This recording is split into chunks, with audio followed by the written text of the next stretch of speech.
গত কয়েকদিন ধরে কিন্তু সিলেটে টানা বৃষ্টি হচ্ছে, যার প্রভাবে কিন্তু সিলেটের যে নিম্নাঞ্চলগুলো রয়েছে সেগুলো আসলে প্লাবিত হয়েছে। আমরা এই মুহূর্তে রয়েছি সীমান্তবর্তী এলাকা গোয়াইনঘাট উপজেলার নয়াখেল নামক একটি জায়গায়। এখানে আপনি নিশ্চয়ই দেখতে পাচ্ছেন যে স্রোতের জন্য আসলে দাঁড়ানোই মুশকিল হচ্ছে, কারণ এখানে উজানের ঢলের পানি কিন্তু বিভিন্ন গ্রামে ঢুকছে, যার ফলে কিন্তু মানুষ কিন্তু পানিবন্দী অবস্থায় এই এলাকার মানুষ এখনও রয়েছেন।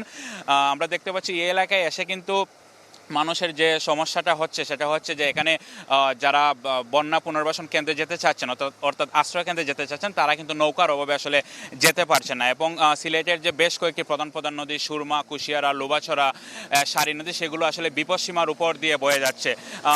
আমরা সকাল থেকে খোঁজখবর নিয়েছি, আবহাওয়া অফিস জানিয়েছে যে সিলেটের সবগুলো নদী আসলে বিপদসীমার উপর দিয়ে যাচ্ছে। এই এলাকার বেশ কয়েকজন স্থানীয় বাসিন্দাদের আমরা পেয়েছি, তাদের কাছে আসলে একটু জানতে চেষ্টা করব যে তারা আসলে কি অবস্থায় রয়েছেন, এখন পর্যন্ত সরকারিভাবে তাদের কোনো সাহায্য আসছে কিনা।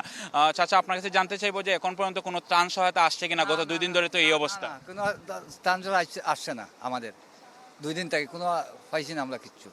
এর আগেও 2022 সালে বন্যায় যে তাণ্ডব দেখিয়েছিলেন, এবারে কিন্তু বন্যার আশঙ্কা করা যাচ্ছে। এই ক্ষেত্রে আপনাদের কোনো প্রস্তুতি ছিল কিনা, বা উপজেলা প্রশাসন থেকে কোনো সহায়তার আশ্বাস দেওয়া হয়েছে? কথা পাইছি না ভাই, পাইছি না, কিচ্ছু পাইছি না আমরা, 22ও পাইছি না, 22ও পাইছি না, আপনার সাইডের বন্যা তো পাইছি না। ধন্যবাদ। সারিকা, তিনি আসলে যেমনটি বলেছিলেন যে গত 2022 সালের যে বন্যা হয়েছিল সেখানেও আসলে তারা ত্রাণ পাননি বলে তারা দাবি করেছেন।